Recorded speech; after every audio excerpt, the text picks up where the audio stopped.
at the end of the day, what the pocket radar says or what the radar says doesn't really matter, or even what the Rapsodo says doesn't matter in the game. The only thing that matters is for a pitcher is, can you get hitters out? At the field, in your car, or on the couch, get your fast pitch info from the coach's mouth.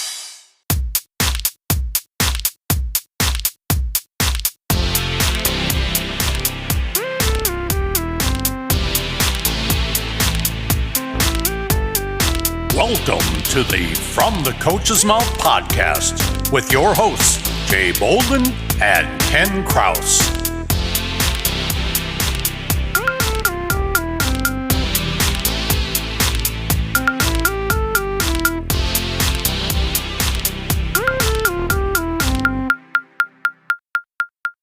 Hello, everyone, and welcome to the From the Coach's Mouth podcast. This is Ken Kraus, here as always with my good friend Jay Bolden. Jay, how are we doing this morning? Doing pretty good, Ken. We got some much needed rain. I know it's on a weekend, so it's messing up some tournaments, but my grass looks terrible, and I definitely needed some of that rain this week, so it didn't die. I was getting a little worried if anybody 4th of July and, people lighting off fireworks with that dead grass. But besides that, how you doing? I'm doing great. Yeah, I got caught a little bit in the rain last night. It's been funny how the forecasts have been going because, at this point, I can't really cancel early because it'll say that it's going to rain and then the rain never hits, or the reverse happens like last night. It looked like we were all clear, and then as it went along, all of a sudden started feeling the drops, and then, could see storm cells coming in. Ended up talking with one player. We didn't do an actual lesson, but we were just kind of standing in the light rain, just chatting a little bit, getting her ready for a tournament over the weekend. Yeah, I hope it stays clear. There's a big tournament out here in the Chicagoland area, the Easton Invite. So there's a lot of our guests are actually in town, Ken, believe it or not. Lauren Hager is there with Team North Carolina. Ethan yesterday sent me a text. He's out there watching some players today up there in Orland Park with the Stars and Stripes and the Easton Invite. Yeah, I'm gonna guess. I think maybe Morgan Garrick from Northern Kentucky is up here. So yeah, it's great to have some of our guests locally. I'm gonna try to get out today maybe and get up there and at least see some of them and just talk to them and say thank you in person. So excited for this. It's a big tournament this weekend. There's a lot of great coaches in town. It's a great, both the Easton Invite is a great one, and Stars and Stripes is right next door to it. So a lot of great softball in the Chicagoland area today and this weekend. Yeah, that's great. I'm glad to hear that, we have so many esteemed folks coming in, and, hopefully you'll get a chance to connect with a few of them again and maybe get some new guests. For those who aren't aware, who didn't read the description, it's just Jay and me today. We decided we wanted to tackle a topic, and so it's just going to be the two of us. We're going to be talking all things tryouts today, so that'll be interesting. Before we get into it, though, we wanted to do a little celebration for ourselves. Absolutely. For those who don't know, this is our 26th episode, so we have done 25 weeks in a row of having a guest or doing some softball talk, and Ken and I both just want to keep it going. Hopefully we've helped some people. Hopefully people have learned from some of these awesome coaches that we've had on this podcast. Our goal here is just to, again, help coaches grow, help coaches learn. And so please keep listening. Please keep sharing the feedback that Ken and I get, both from our colleagues and from people that sometimes we don't even know, has been really awesome. And so we're glad that you're listening. We can't thank you guys enough. Hopefully you'll keep listening for the next 25. Yep. And we plan to keep going. Yeah, definitely, send it to someone you love, or if you find a topic or someone, that would be of interest, you hear a particular coach talking and you say, you know what, so-and-so would be a good fit for that program. Send it along. The more you share, the more people can benefit from it, the more interest we get, and that helps us to continue getting the quality guests we've been getting.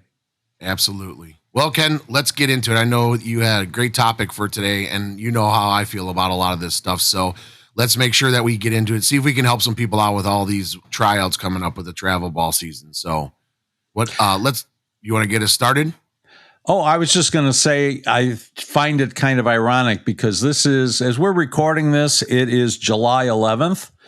And I'll bet you that a lot of our listening audience, they've already been through the tryout process this year, which just boggles my mind.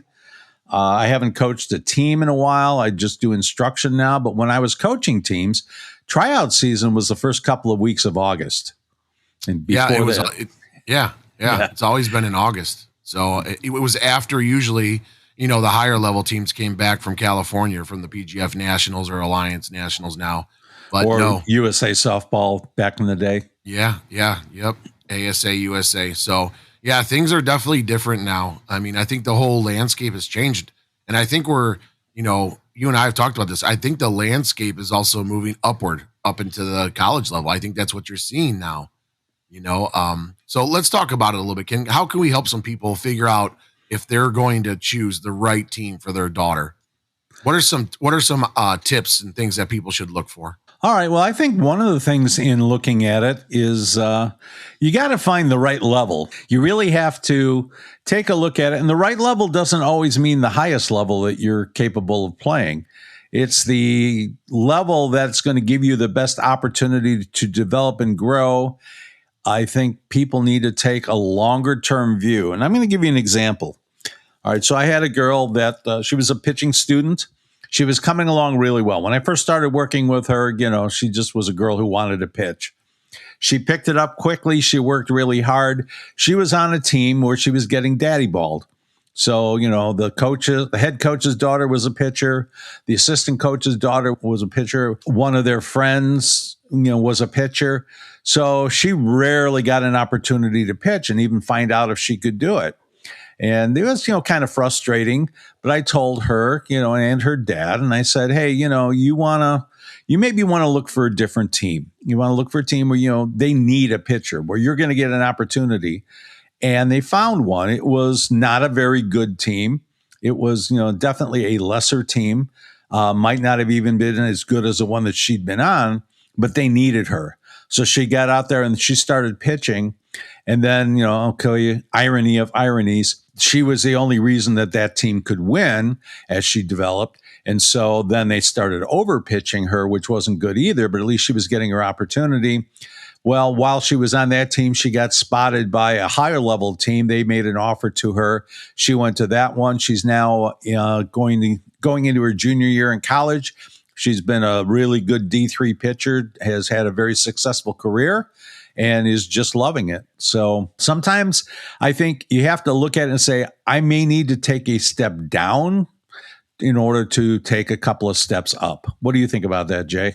I think you're right on, Ken. I think the biggest thing for me is I don't even really, it's kind of like, we just had Darren on this here and he's a junior college coach. Like people put levels on things, which drives me absolutely crazy.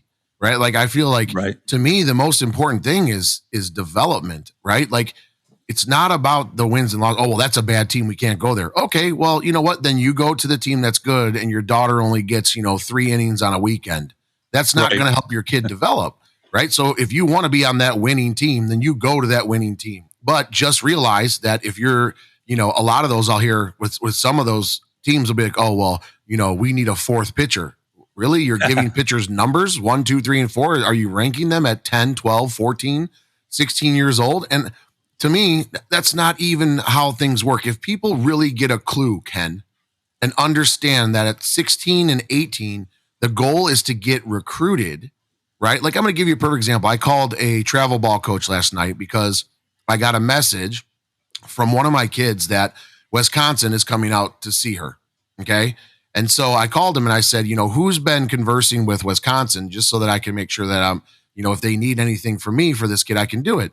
And he talked to me and he goes, well, we got other colleges coming out looking at the other 2 pitchers as well too. And I'm like, awesome. He's like, all I'm doing is I'm giving each one of them 2 innings apiece. He goes, she gets 2, she gets 2, she gets 2. And then that way they have a chance to see all 3 pitchers that are on my team. And that to me is refreshing. I mean, That's absolutely refreshing to me because they know, right? They're in pool play. They know that pool play honestly truly doesn't matter. As you get older, PGFs and alliances, a lot of those things are blind draws.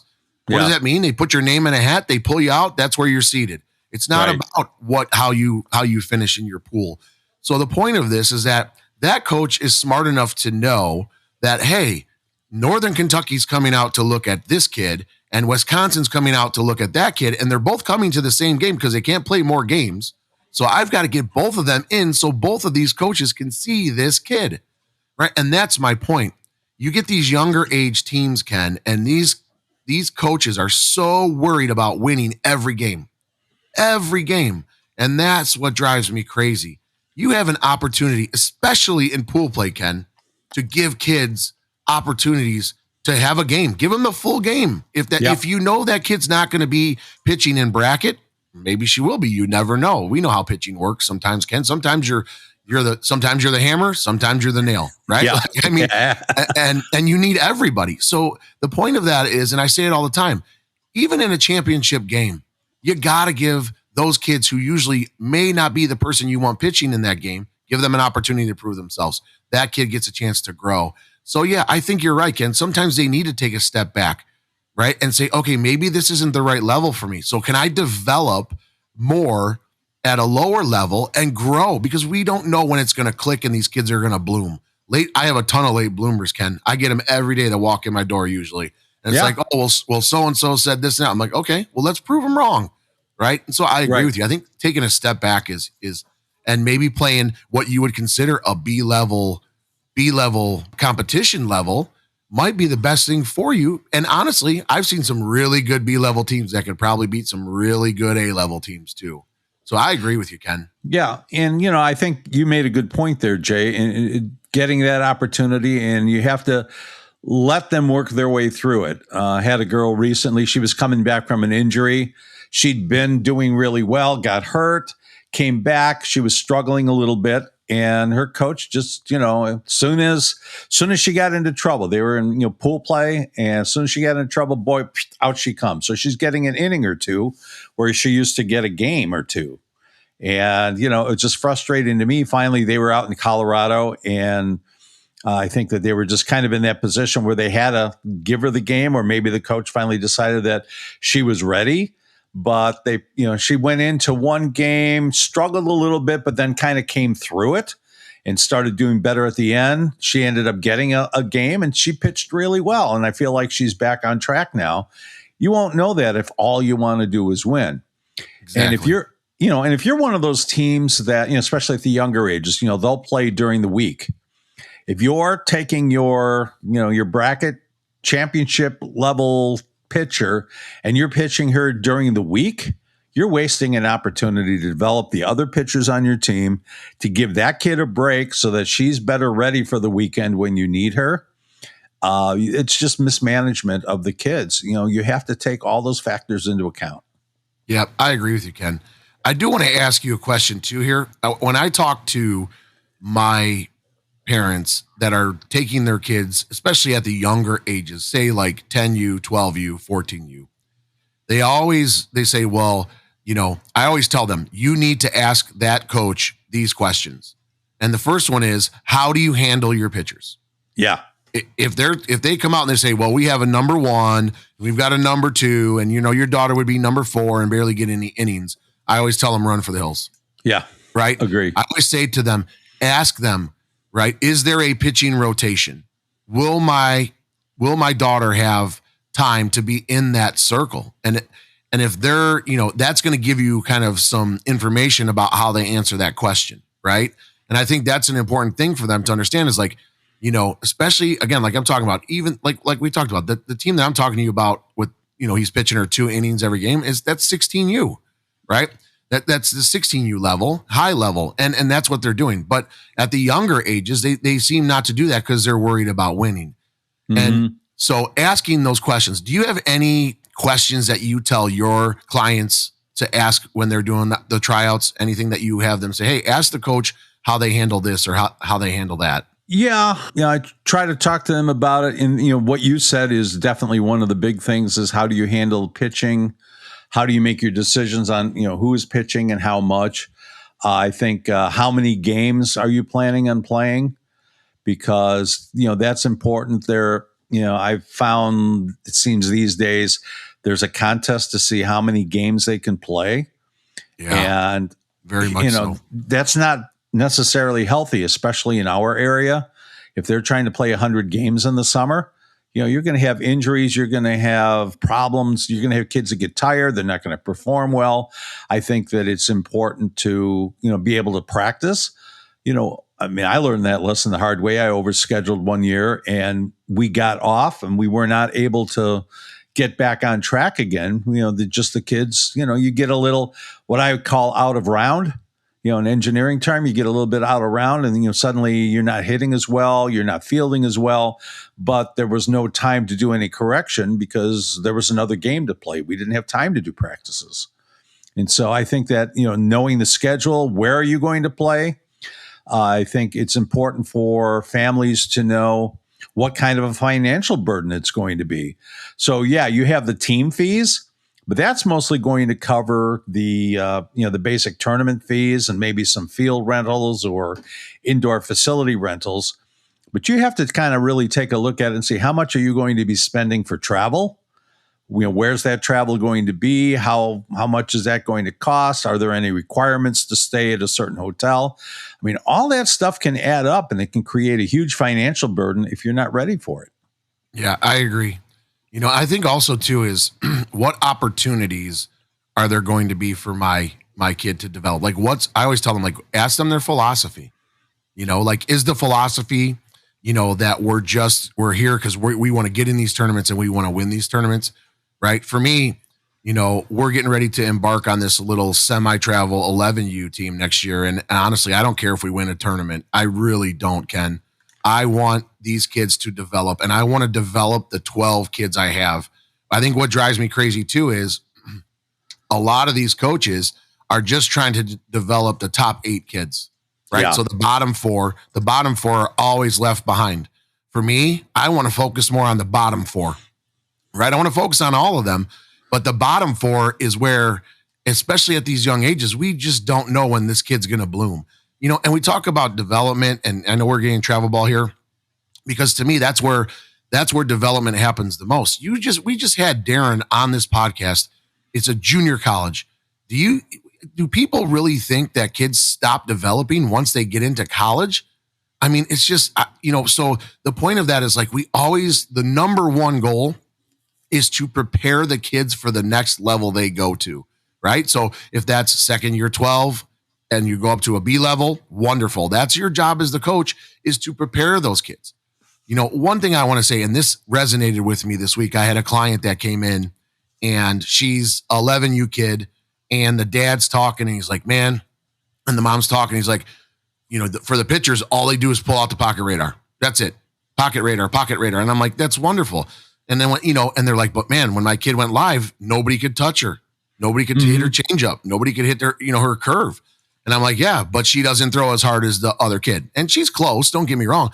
But To me, these, again, at that age, it's just they're so focused on who throws hard instead of who can hit spots, move the ball, change speeds. You know what I mean? Speed's going to come from these kids. They're not even grown yet, right? Let them grow, let them develop. But if you're, that just tells that's an indication. If they're pulling out the pocket radar comparing speeds to other kids, you already know kind of what's going on there. You know what I mean? So you have anything like that with parents talking to you about she doesn't throw hard enough. Yeah. Or it kind of goes the other way. I look at it, I have clients that their team is doing the same thing. It's they're basing pitching time on who throws the hardest rather than who's most effective in the game. And, I have a couple of girls on one team and they don't throw quite as hard as the other 2 pitchers, but they've been very effective in the games. They can move the ball like crazy. And at the end of the day, what the pocket radar says or what the radar says doesn't really matter, or even what the Rapsodo says doesn't matter in the game. The only thing that matters for a pitcher is, can you get hitters out? And it doesn't matter how you do it. If you do it by overwhelming them with speed, if you do it by getting movement on the ball, by changing speeds, by wearing a funny hat, doesn't really matter. You just have to be able to get hitters out. And if you can do that, you deserve pitching time because you're going to help the team and it's going to spread it out. And yeah, it drives me crazy too. As much as I focus on trying to get as much speed out of every kid, I don't want to leave anything on the table. but they're not all going to throw the same speed, no matter, what mechanics they're using or how much weightlifting they do or anything else. So can that kid go into a game? Can she get out? To me, a perfect inning is 3 pitches. That would be awesome. Yeah, 3 pop-ups to first base just in case the first baseman drops it. You can pick it up and step on the bag. There you go. Yeah, I think that's it too. And I think also like some red flags for people and parents is when you go to the tryout, if there's kids standing around doing nothing, that already tells you that's how practices are going to be. Right. So if there's one line of kids at shortstop and you're just hitting a ball to them, just seeing what they can do, that already tells you that the practices are going to be like that. In most cases, I'm not saying all, but a well-run tryout has kids doing several different things in several different places with several different coaches, efficiency and having, and then collectively coming in. So, when we would have tryouts here, when I was coaching travel ball, we would try to have, okay, so you're going to work with cluster A. I got cluster B. You got cluster C, right? We're going to do the following things there. Boom, boom, boom, boom. You're going to rotate them so we all get a chance to look at them. And the skill sets are there, right? And I think that's kind of things, it needs to be an efficiently run tryout as well, too. If it's not, then that's telling you that practices are going to be just like that tryout is a little bit. So it shouldn't be one line of kids at shortstop. We're hitting a ball to them. Everybody else is standing around. We have all this time. I had to help run my daughter's 10U practice yesterday. And I'm like, they're going to move today. We are not standing still. We are going to move. We have 90 minutes of this practice. Everybody's going to move. And it was fun. It was a good practice. And they were a little tired. It was a little hot out too, but I think that's an indication of how things should work at tryouts too. Like it should be quick, high intensity. Like the tryout should go fast because you feel like, wow, I know there's that pitching part where you got to have them throw to a catcher and that, but for infielders and hitters, it should be moving quickly, right? You want to take a look at their swings. You want them to do some front toss.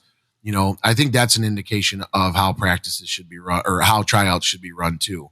I think the biggest thing, Ken, for me, and maybe you can agree with me, is that I think, some of these tryouts, there's barely any kids at them anymore because everybody's already trying out privately and they're getting messages through Twitter and all that stuff or text messages already to come out. So do you have kids that have gotten messages early to come for tryouts or no?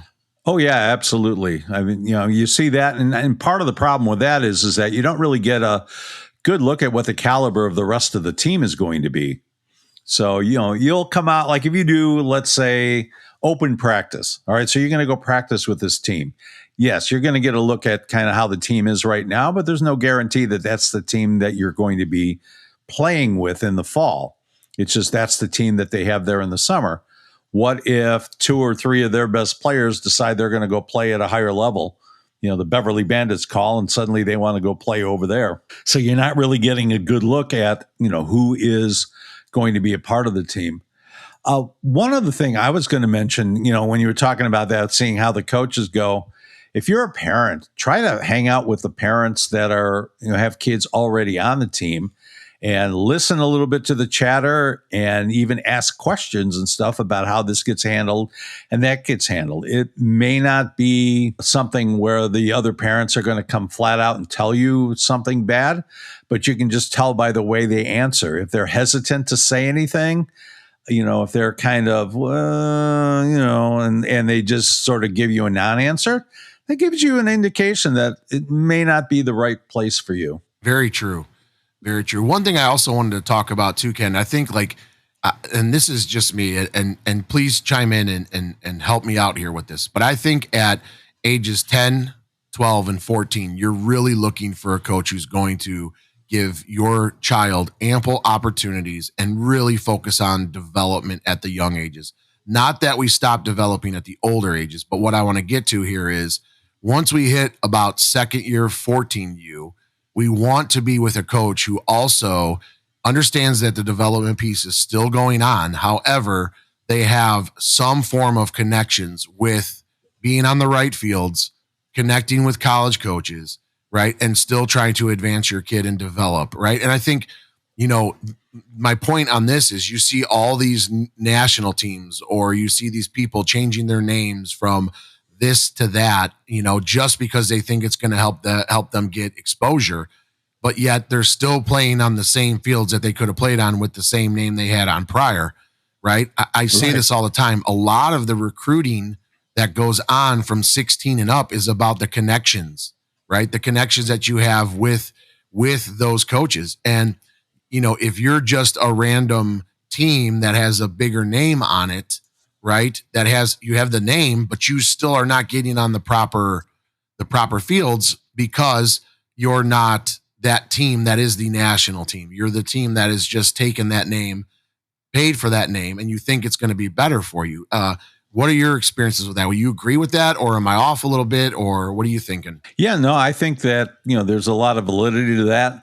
I keep on wondering on these things with all of the franchising is at what point do we get to the point where college coaches are just saying it's too diluted?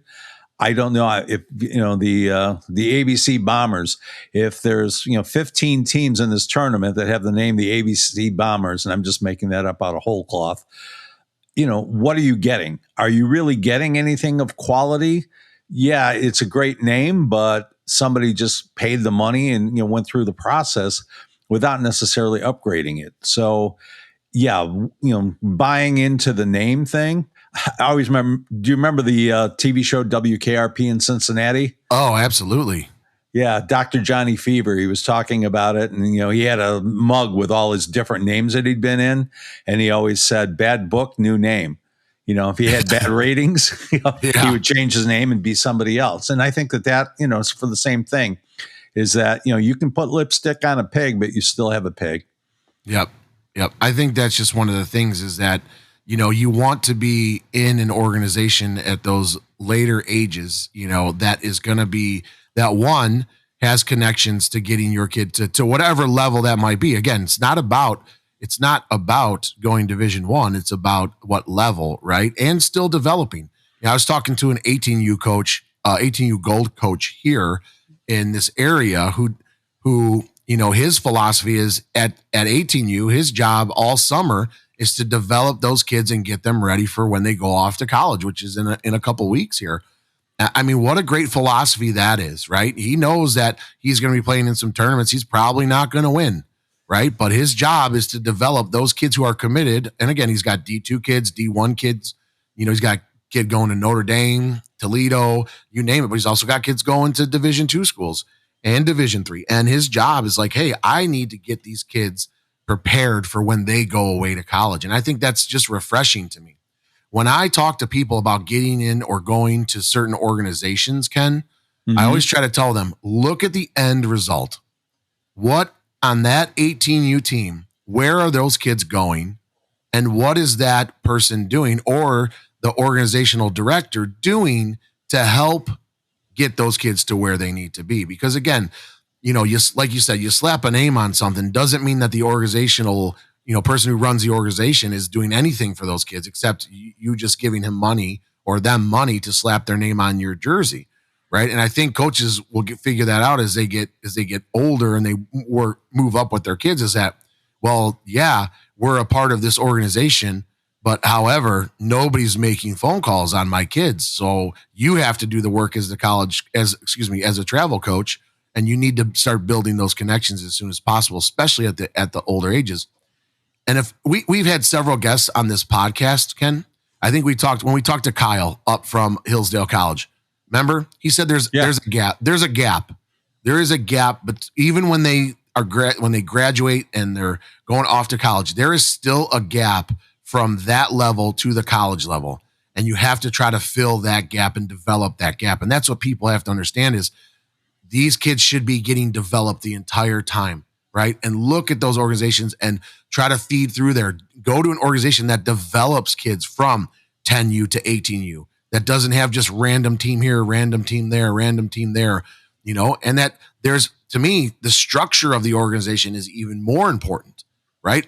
Are all those teams training together? We know that some organizations don't do that, but some still do. And that's refreshing to me that you've got your 10 and 12U kids who are learning from your 18U kids that are going off to college next year. I think that's great. There's a role modeling thing going on there, but at the same time, they're learning the same skills. So when you talk about the travel ball stuff and the tryout stuff with your people, Are you talking about the organizations as well too, or are you just staying focused on just the development piece? No, I think, we talk about the organization and what it's doing, trying to say, okay, again, I'm more focused on the opportunity to play and the opportunity to advance. I will tell my kids that you don't, like, if you're a pitcher, you don't necessarily want to walk into a team and be the number one pitcher.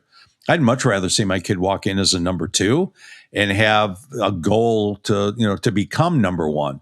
That's going to help develop her. And if she does get to that point, whoever was number one before is probably not going to be happy, and it's going to be working her butt off to try to retake it. And then, both of them are going to develop. So you want to be playing, to me, with players who have like-minded ideas, who have the same kind of goals, the same viewpoint on the game. And that does bring me to another part of the tryout piece. We've been talking a lot about playing in college and getting on teams where you can get to college. Not everybody wants to do that. Some people just want to be really good high school players. And then when they're done, they're going to go, like it's a kid who has, who doesn't have D1 level skills or strength or all of that, but wants to go to a D1 school. Well, she may end up playing club ball there, but she's not going to play realistically for the school, at their varsity level in college.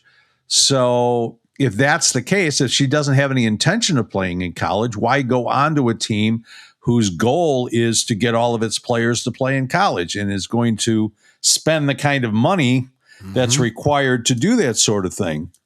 Find a team that fits.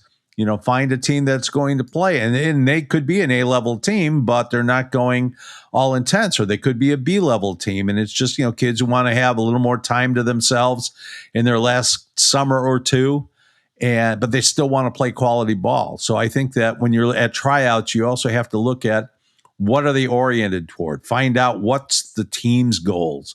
What's the organization's goals? And am I a fit for that? Ken, one thing I want to talk about, if you're okay with it too, is, you hear all of these travel organizations, especially at the young ages, say to these kids, well, we want the best athletes, right? However, those kids are in multi-sports, volleyball, basketball, and the travel ball coaches give them all kinds of crap for missing stuff because they're not at practice. And that doesn't sit well with me. Right? I feel if you really want the best athlete, you should understand that kid is learning skills that they can't learn at your softball practice, right? Guarding somebody in basketball is only going to help somebody in the infield. I can tell you that right now, right? Being a cross-country runner in high school is only going to help your pitcher's endurance when it comes time for the high school season. So allowing kids to miss practices, softball practices, because they're doing another sport should be something that should be allowed, and they should be encouraged, not being harped on. Well, you missed so-and-so's practice, this and that. That's not the case. And, that's what I told yesterday when we were finishing up with my daughter's 10U team. I said, you know what? I said, I want athletes first and softball players second. So learn to move, learn to run, play other sports, do your thing. And it's only going to help you be a better softball player. And I firmly believe that. But so many times, Ken, well, she's not coming to practice, so I can't help her get any better. It's like, no, I don't think so.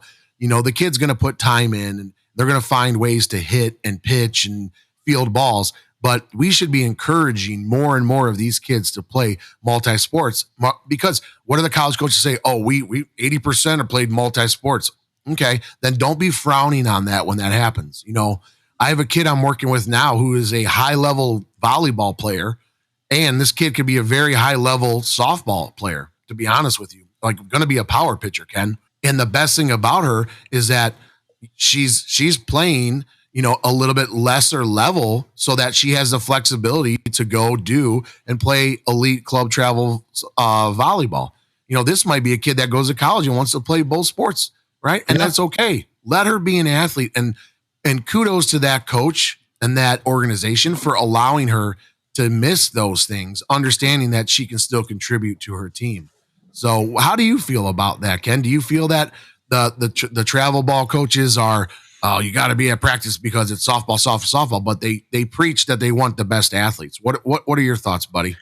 Well, it's funny when you mentioned that. I was just laughing because there's a whole meme about that. It says, softball coaches, we want multi-sport athletes. And then, the second panel is, you missed practice because you went to volleyball. You're going to get benched. Yeah, I agree with you. The multi-sport, especially at the younger ages, let them develop their bodies. You will, if you're playing volleyball, you're getting a lot more vertical work. You're learning to jump more, which for a pitcher is going to help develop the legs. You're playing basketball, you're playing soccer, you have to learn to move more laterally. You're moving quicker, you're reacting to things. All of those are translatable skills. And you're developing different muscles in the body. I don't care how hard you try to work at it. If you're playing one sport, you're focusing on a certain set of muscles in the body, and others are probably getting ignored. You play something else, you do other activities like that, you're going to develop the whole body better, which is going to make you a better athlete no matter what sport you end up ultimately concentrating on. Plus, there's the whole team dynamic of it. There's learning to work in different ways, learning, different mentalities, different personalities. There's just so much that you can get out of it by playing multiple sports. And I think that coaches have to be agreeable to that. They have to understand that, these kids aren't sitting around on their screens watching TikTok videos. They're doing something that's going to help them become better. And yeah, they'll have to work a little extra outside of practice in order to make up those skills and to work on those skills. But if you work with them and say, okay, here's what you need to work on, if you can't make it to practice, and do this on our own. India, when we had India Childs on here, she talked about that with her athletes, being able to do medical stuff, go into the healthcare field. They have labs that they have to do, and they're going to miss practice. So she said, then we give them other things to do that they'll have to work on outside of practice so they don't miss out on it. But, they're still getting it, but we're going to make sure that they can live the life that they want to live. Absolutely. And I think that's it. Like, for me, let's have an athlete first, and then we can create softball players. Right. And I think that's it. So encouraging kids to play multi-sports is a big thing for them. And I think it just helps them move too. So, right. So that's a great question to ask the coaches, how do you feel about it? And then ask the parents, does anybody here have a kid who plays another sport, and how does the coach feel about it? Yes. Because, all right, so I'm going to share this one, give me a second here. This is a joke that, a story about the guy that dies and he goes to heaven and he meets St. Peter at the pearly gates, and St. Peter tells him, well, I know, the stories you've heard, but you actually get a choice of where you want to spend eternity. You can be here in heaven or you can be in hell. And the guy says, well, why would anybody choose hell? And he says, well, I don't know either, but, here, we're going to have to do this. So we'll start with heaven. Takes him out on the tour, and there's, people sitting around on clouds, playing harps, reading books. Everything is very calm, very pastoral, very pleasant. It's a nice day with a little bit of a breeze. And he's like, wow, yeah, this is really nice, but a little dull, but, it seems like it's okay. And then St. Peter says, okay, now you have to go down. So we're going to send you down the elevator. You're going to go to hell. You got to take the tour there. And he goes, okay, fine. So he goes down. The devil greets him down there, takes him around. And all of a sudden the guy sees this hot party going on. They've got a band that's just smoking, and there's people that are dancing and they're drinking and they're having a great time and they're laughing and just all excited. And he just takes him from place to place, and there's all this activity going on. He's like, wow, this place is amazing. So at the end of his time, he gets sent back up to heaven, and St. Peter says, all right, what's your decision? And the guy says, well, heaven is nice and all that, but I got to admit, I think hell is a little bit more, it isn't what they told us it was going to be. I think it's a little more suited to me. I think that's where I want to spend the rest of eternity. And St. Peter says, all right, this is irrevocable. You sure you want to do that? And the guy says, yep, that's it. So he goes ahead and says, all right, fine, finishes the paperwork, sends him back down. Guy steps off the elevator, and all of a sudden there's fire and brimstone and people being tortured and whipped and screaming and in pain and all of this. And he looks at it and he says, oh my God, what is this? What is this? What happened to all those parties? Yesterday you showed me all these parties and all these people having a great time. And the devil says, yeah, well, yesterday you were a prospect. And True I think that. Yeah, and that's the thing is that you have to take a look at it. The coaches, and a lot of them will tell you anything to get you in there on the team, especially if you're a good ball player. But, you want to make sure that you're finding out what the actual culture is there, what the attitude is toward things that are important to you. We talked a lot about development. Do they develop? In practice, are they giving you opportunities to develop? Are they giving you opportunities in games to play? What happens if somebody makes an error? Does the coach just pull the kid out and put somebody else in there? Or do they let them continue to play? Do they shout out some encouragement? Do some people get to make errors and others don't? You hear a lot about that. Coach's favorites and all that kind of thing. Does the coach have a kid on the team? And if so, how does the coach, work playing time, especially at the younger ages? How's the coach work playing time with their kid versus other kids? Is it fair?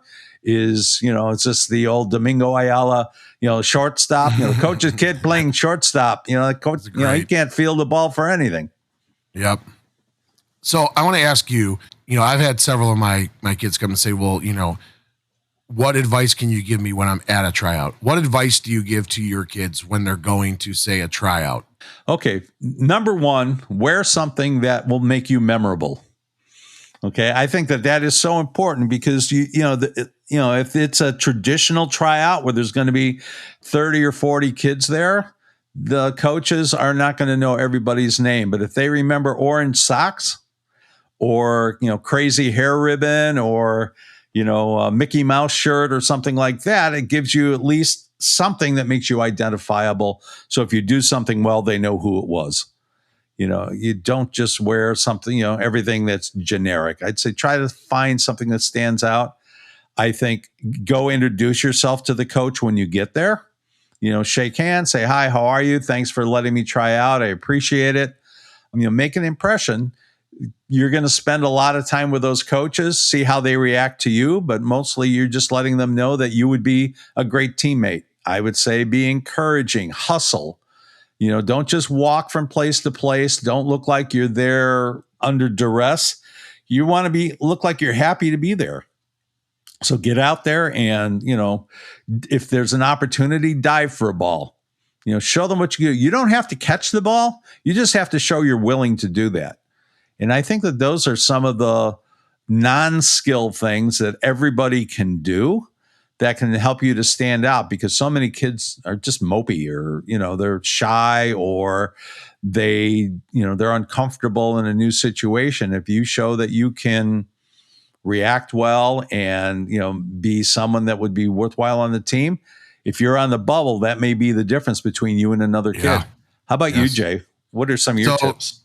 Some of the things that I say to them is, one is to hustle, of course. Introduce yourself to the coach. Take care of your equipment. So when you put your mitt down, you're not throwing your mitt down. You're putting it in the right spot where it's nice. It's facing up. It's in, if it's on the line when you're doing your stretches, it's nice. It's taken care of. We're not throwing equipment around. We're not just chucking our mitt and our mask if you're wearing a mask. Your mitt is on the ground. Your mask is on top of your mitt. The mitt is up nice and neat. It just shows that you care about your stuff. That's number one. Number two, I tell them that as soon as the tryout is over, you go up and you thank the coach for their time. Yeah. Right. Yep. Most of the coaches that are doing this are not getting paid. And if they are, it's very, very small amount of money. So that person just gave up 2 hours of their time to help you try to get better. So you go and thank that coach, all of the coaches there, and make sure that you don't leave until you do so. I even have my daughter do that after our practices now. She goes and she thanks all of her coaches because nobody there is getting paid and everybody's just trying to help these kids get better.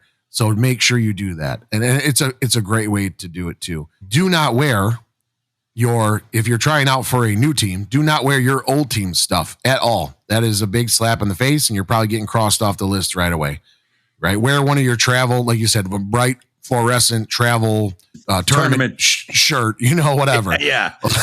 Something of that nature. So you're not doing that. Hustle on the field, hustle off the field, and also cheer for everybody there. Yes. Somebody hits a bomb, you're cheering for them like they're your best friend. Somebody makes a diving play, you're screaming for them. You're high-fiving people. You're doing that because that shows that you are about other people, right? Like that you care that other people are successful, whether you are or aren't. It just shows that you're a good teammate. Yeah, and on the other side of that too is that if someone makes a mistake, someone makes an error, be encouraging. You got this. You got this. Hang in there. Don't hang your head. Go ahead. You're going to get the next one. Somebody strikes out.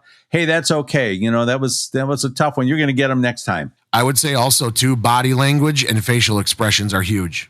Right. If you've got RBF on, nobody wants to be by you. Right. So and again, if that's your vibe and I'm the coach there, I'm moving on to somebody else because I'm not dealing with that all season. Sorry. Just not for me. So my point is body language. Even when you mess up or you strike out or you make an error, body language, shake it off, be encouraging, get to the next ball, get to the next swing, do those things. So again, those are the biggest tips that I give to my people that are going for tryouts. It's just important. And I think the biggest thing is that you are, like you said, introducing yourself by shaking someone's hand and then thanking them after the time that you spent. It just, to me, I'd rather take a chance on a kid like that than a kid who's just in and out, doesn't care, didn't show any emotion. So I think those are important because I want to know that you're coming there, you have a decent skill set. And if you have a great attitude, we can make that better and we can work with you. So I think those are just important things for me when we're talking about tryouts. Yeah, I agree. And one other thing that I was thinking about when I was listening to the Smart List podcast with Jason Bateman and Will Arnett and Sean Hayes, they were talking about a lesson that they learned kind of late in life, about auditioning for a role in a movie or a TV show or something like that. And said, they were always really nervous going in until they got on the other side of the table and they were auditioning other actors. And they realized that, the people that are evaluating you, they want you to be good. They're not there looking for what's wrong with you. Right. They need players. They need good players. They're trying to solve a problem. So they want you to be good. And if you remember that, it takes a lot of the pressure off. So just go in there and be yourself, do what you do, and hopefully it'll be good enough. And, that they'll recognize the abilities that you have because they want to see that. So show them, what they want to see, which is what you're capable of doing. And I think that that's a really important part of it. Something else I want to mention too, from the player side and the family side, and you were kind of talking about that and how the practices run, but also, be aware of the overall vibe.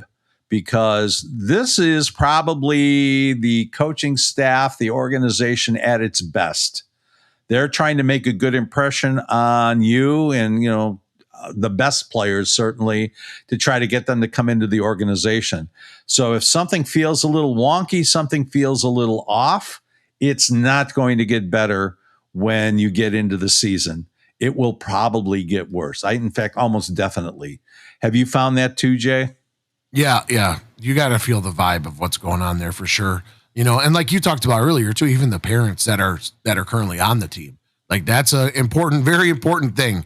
I think that making sure that, you can get along with those people and you're not, there's not going to be any rifts. So yeah, I agree with you, Ken. I think that getting the vibe of the organization, the vibe of the parents and the kids that are currently on that team, I think is very important as well. So, and again, we didn't really talk about it a lot too, but in the older groups, you want to know what kind of tournaments you're going to be playing into. I think that's an important thing, right? Most organizations have a pretty solid idea. They kind of follow the same thing year to year.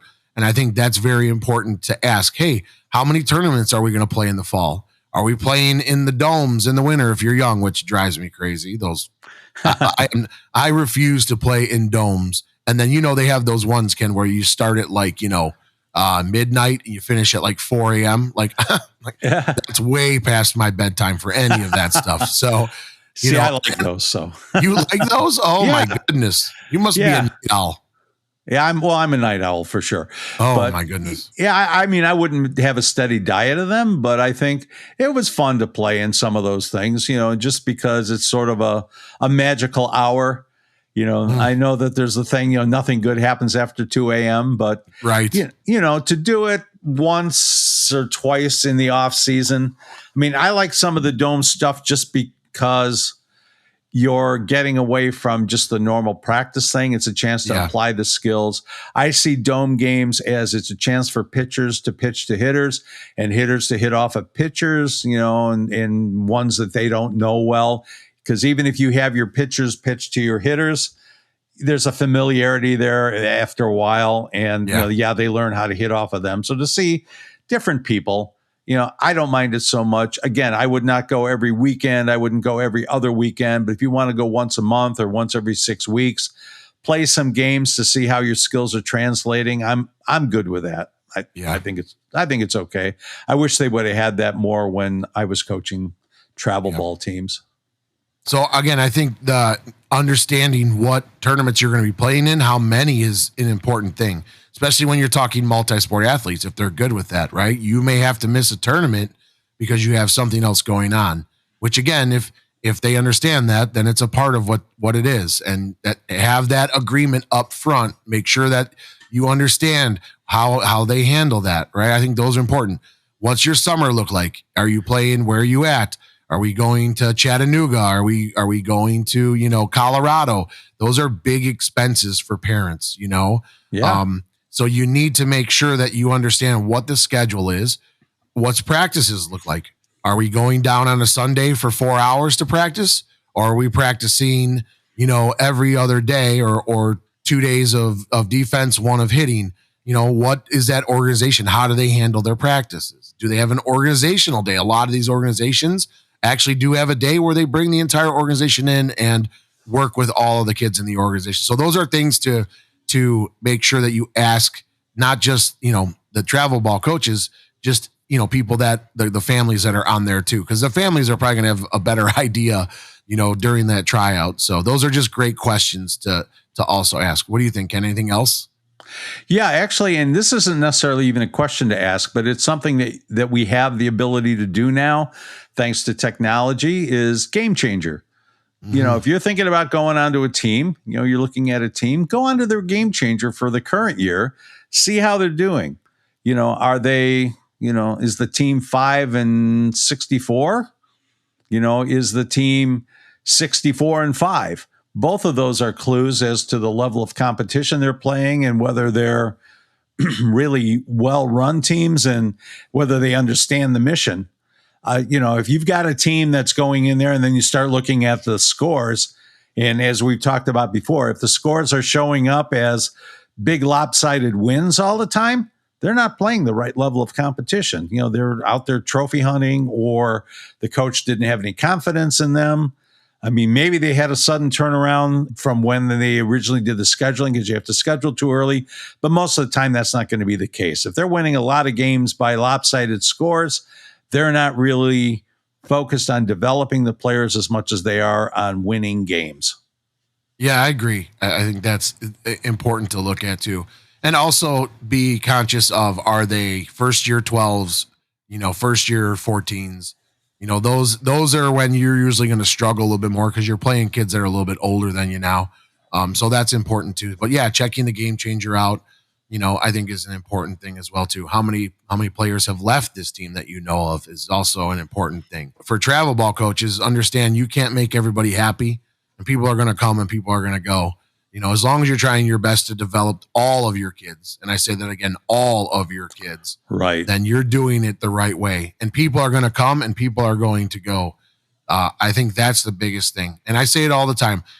Let's do a better job, all of us as coaches, by not being upset when people leave, right? We don't know what's going on in their families. We don't know. It's not our job as coaches to do what's best for people's kids. It's their job. And if they feel going somewhere else is what's best for their kid, then so be it, right? But don't get hurt about that. Move on and just remember you tried your best to help all of those kids if you were. So I think that's, for coaches, important to do. It's easy for us to name call and to point fingers and, oh, she did this and that. Just accept it and move on, right? Like Ken, I think you and I go through this a little bit because we have clients that come and go from time to time, right? Yeah. I don't take it personal. I don't. If you think that having your daughter go to somebody else is better for your daughter, then you should do that. And I'm okay with that, right? I totally get that with things. And I think even as as travel ball coaches, we got to do a better job of accepting that and just being like, okay, you know what, that's what's best for your kid.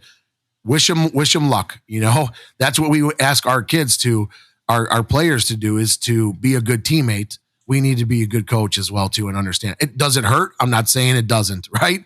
Right. But however, there's nothing that we can do about it once it's done. So move on, focus on the kids that are still remaining on your team, and try to continue to develop those kids. I think that's one of the biggest learning lessons I learned as a coach. Like, it's not personal, you know. And we talked about multi-sport athletes. I had a kid, we had a roster of 14 kids, Ken, for a 14U team. And one of the kids after the fall, she's like, listen, Coach Jay, she's like, you know, I'm going to go and I'm going to focus on volleyball. I mean, she should have. She was 6 foot at 14 years old, you know, and I'm like, listen, kid, I totally understand that. I get it. She's like, I just feel like volleyball is my sport.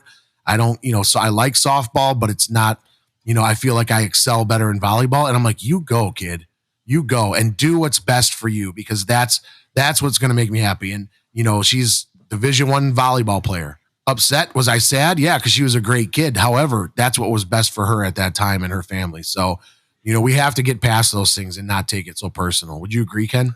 Yeah, I think my only exception on that is when I know a kid is going to a coach who doesn't teach things well. You know, when they're going to a you know, just a coach that is not very good.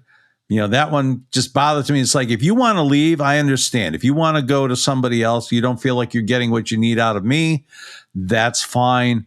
But when you know, let people talk you into going somewhere, or you're going somewhere that I know they don't, you know, they don't teach the, you know, the best techniques, or they don't do the best things for you, those are the ones that I really hate to see go, because I know that they're taking a step down. There's nothing I can do about it. But I do have a story where you were talking about that with, you know, with a player leaving to play another sport. I had one of those too. This is a girl. This is years ago. I think at 10U, I cut her in tryouts. I liked the girl. It's either 10 or 11U. I liked the girl. I really thought she was a hard worker, but I just had better players to choose from. I was only going to have so many on the roster, and I had to cut her. But she came to our organization, used to do these winter clinics. This is before everybody would practice in the winter. So she came there, and I worked with her there, and I liked her. And she developed, and she worked really hard. She was a good athlete. She made the team the next year. I was really happy to take her on there. I worked with her a lot just because I liked her and appreciated how hard a worker she was. She was also a really good basketball player. And ultimately, at the end of 14U, she came to me and said, I've decided I need to focus on basketball. That's my first love. That's what I want to do. And I was like, Leah, God bless. I hope it all works out well for you. I have no animosity to it. I appreciate everything you've done here. I'm going to miss you. I'm sorry that you're leaving, but I understand, and I wish nothing for the best. And I meant it, because she'd given me everything she had every time. There was a tournament where she caught every inning of every game because I had no other catchers. I had no other options, and it was hot. And those were when games were 7 innings long. And, she just stepped up big time. But, like I say, basketball was where she saw her future, and I couldn't begrudge her that. So, I wished her well, and I was happy for having had the opportunity to work with her, and, continued to, hope that she did well.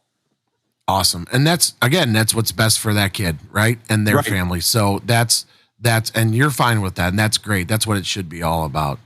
So we've done a lot of babbling today, Ken, and hopefully people have taken some things away from us. Do you have anything else that you want to add, share, or let people know to help them out with tryouts? Well, I think that, the philosophy you have to remember is that at the end of the day, softball is a game, and games are supposed to be fun.